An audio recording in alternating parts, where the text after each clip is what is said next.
Baik, saya akan menjelaskan gambar 4.19, yaitu gambar diagram skematis dari proses pembuatan padatan. Ada 6 gambar. Yang pertama, gambar penarikan kawat pada gambar A. Yang kedua, gambar ekstrusi pada gambar B. Yang ketiga, gambar penempaan dai terbuka pada gambar C. Yang keempat, gambar rolling atau penggulungan pada gambar D. Yang kelima, gambar bending pada gambar E. Dan yang keenam, gambar thermoforming pada gambar F.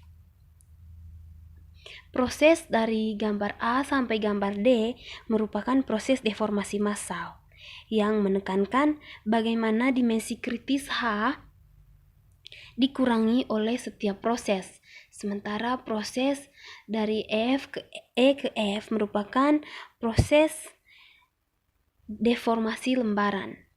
Saya akan menjelaskan satu persatu, mulai dari gambar A, yaitu penarikan kawat. Pada gambar 4.19a ini, prosesnya relatif sederhana yang melibatkan penarikan kawat melalui cetakan. Kompresi ditempatkan pada kawat oleh dai untuk membantu deformasi. Proses ini menunjukkan kegunaan keseimbangan gaya sederhana dalam memprediksi kondisi deformasi dan juga menunjukkan pengaruh dari gesekannya. Kemudian gambar 4.19b yaitu ekstrusi. Di sini geometri penampang cukup rumit. Metode keseimbangan sederhana tidak dapat diterapkan karena tidak dapat memprediksi kondisi deformasinya.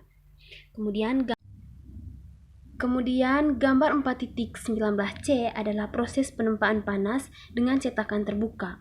Proses ini dilakukan untuk mereduksi cor menjadi bentuk yang lebih kecil. Dan proses ini adalah langkah pertama untuk proses deformasi. Penampakan ini menghasilkan bagian 3 dimensi dengan bentuk yang kompleks. Kemudian gambar 4.19d adalah proses penggulungan atau rolling.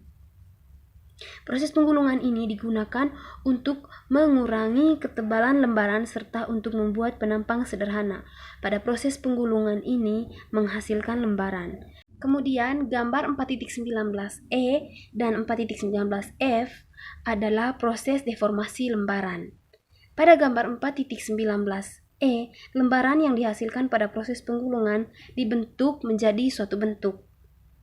Untuk mendapatkan bentuknya, dilakukan proses pembengkokan ataupun proses thermoforming, yaitu proses pembengkokan pada gambar E atau bending dan proses thermoforming pada gambar F.